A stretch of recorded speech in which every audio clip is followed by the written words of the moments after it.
महाराष्ट्र में अभी राजनीतिक उठापटक खत्म नहीं हुई है और अभी पार्टी को लेकर जिस तरह से एकनाथ शिंदे और उद्धव ठाकरे दोनों गुट आमने सामने हैं।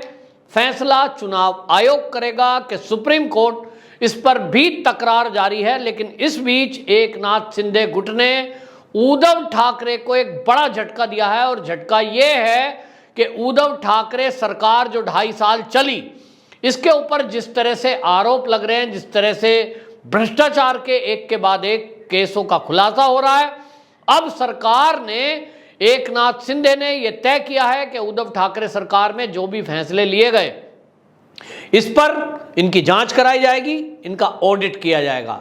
आदेश दिया गया है कि आदित्य ठाकरे जो उद्धव ठाकरे के बेटे हैं, इनके पास पर्यावरण मंत्रालय था। इस मंत्रालय के तहत कई ऐसे आरोप लगे थे कि इन्होंने पार्षदों के मकान के नाम पर एक घोटाला किया है और उसमें करोड़ों रुपए खर्च कर दिए थे रेनोवेशन के नाम पर, जिसकी कोई जरूरत भी नहीं थी। इसको लेकर भारतीय जनता पार्टी ने उस समय आपत्ति दर्ज कराई थी।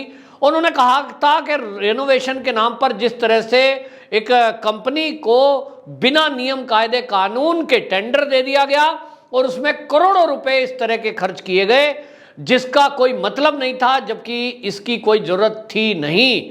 ये एक घोटाला है। दूसरा, पर्यावरण मंत्री थे, लेकिन इसके बावजूद इन्होंने कोई पुल बनाया था और वो पुल थोड़े दिन बाद ही टूट गया।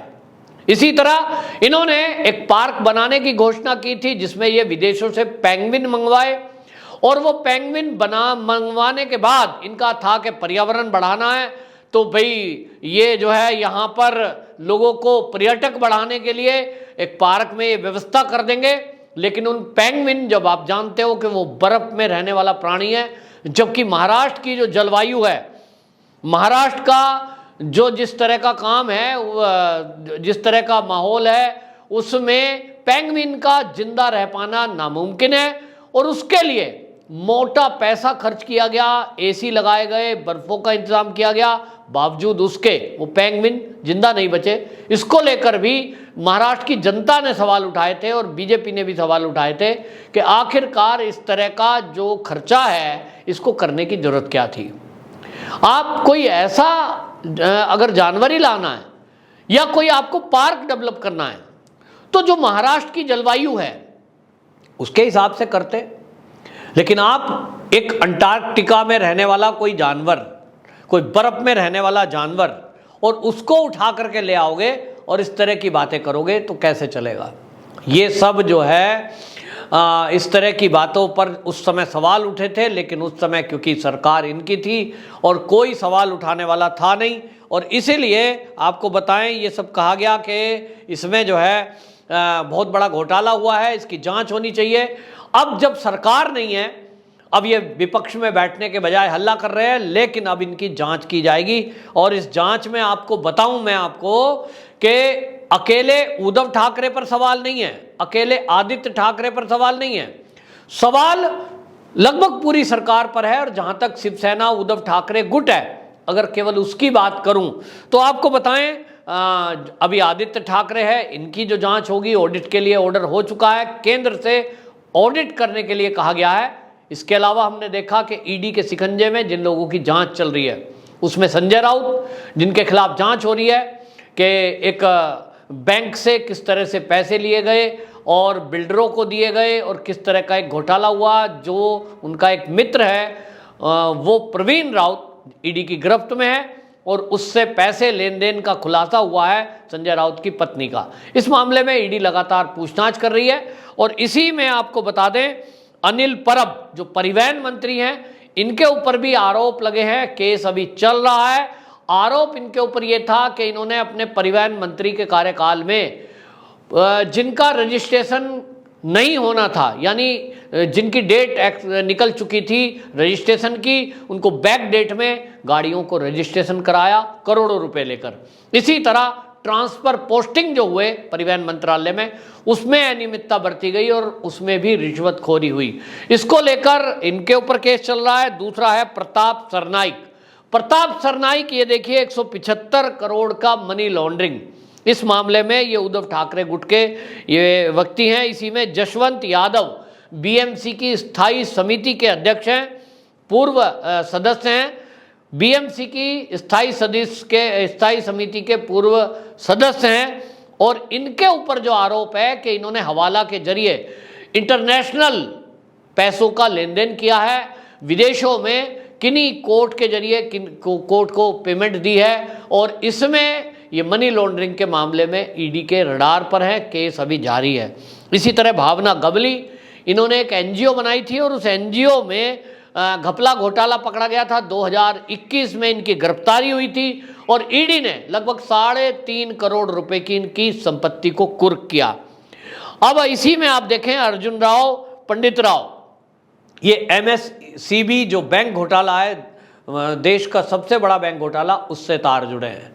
यानी 2.5 साल का जो कार्यकाल उद्धव सरकार का रहा, इसमें हमने देखा है कि नवाब मलिक जेल के अंदर बंद है, जो अनिल देशमुख हैं वो जेल के अंदर बंद हैं, जो उद्धव ठाकरे मंत्रिमंडल में गृह मंत्री थे। अब आप समझिए कि इतने मंत्री, इतने विधायक, सांसद, ये सब के सब घोटालों में फंसे हुए हैं। अब इनकी जांच होगी और अगर केंद्र सरकार की एजेंसियां एक्शन लेंगी तो नेताओं की जुबान एक फिक्स भाषा है कि साहब एजेंसियों का दुरुपयोग किया जा रहा है। अब क्या किया जा रहा है? अब तो सरकार बन चुकी है, एकनाथ शिंदे की सरकार बन गई है, उद्धव ठाकरे अब अलग बैठे हैं, लेकिन घोटाले घपले इतने हुए हैं, जनता ये चाहती है अब इस समय महाराष्ट्र की कि जो भी 2.5 साल के कार्यकाल में इस महाविकास अघाड़ी ने घपले किए हैं, घोटाले किए हैं, वो जनता की गाड़ी कमाई है, वो टैक्स पेयर का पैसा है, ये नेता कहीं से थोड़ी लाए। तो इन्होंने अगर कोई अपराध किया है, ये घपला किया है, भ्रष्टाचार करके वो पैसे हड़पे हैं, इन सबसे वो वसूली की जाए। वसूली सरकार थी, ऐसा आरोप है भारतीय जनता पार्टी का। लेकिन अब ये कहना है, जिसमें एकनाथ शिंदे गुट के वो शिव सैनिक भी हैं, वो ये कह रहे हैं कि जो सरकार में महाविकास अघाड़ी में घोटाले हुए, जनता की गाड़ी कमाई को जिन लोगों ने लूटा, केंद्रीय एजेंसी उनको वापस रिकवर करे। इन लोगों से अरबों रुपए की संपत्ति इन्होंने बंदर बांट की तरह ले ली। तू प्लॉट ये वाला ले ले, मैं ये फ्लैट ले लेता हूं, इस तरह से। क्योंकि आप जानते हैं मुंबई के अंदर फ्लैट प्रॉपर्टी के रेट बहुत ज्यादा हाई है, और वहां इन लोगों ने अपने फ्लैट, अपना फार्म हाउस, अपना इन्होंने रिसोर्ट, इस तरह की चीजें इन्होंने की है। अब इन सबके घोटाले यूं तो 2.5 साल के कार्यकाल में भारतीय जनता पार्टी के लीडर करते रहे थे, लेकिन उस समय केंद्र की एजेंसी भी अपनी कार्रवाई कर रही थी। लेकिन ये अपने बचाव में, उद्धव ठाकरे का जो ग्रुप है, उद्धव ठाकरे का ग्रुप है, ये अपने बचाव में यही कहता था कि केंद्र सरकार तो हमारी सरकार को गिराना चाहती है। संजय राउत के आए दिन बयान आते थे कि ये जो है हमारी सरकार को बदनाम करने की साजिश है। लेकिन अब संजय राउत खुद ईडी के शिकंजे में है। अब वो क्या कहते हैं? अब वही तेवर है भाई, आप सवाल के जवाब दीजिए, आप अपना तथ्य रखिए, आप साक्ष्य प्रस्तुत करिए।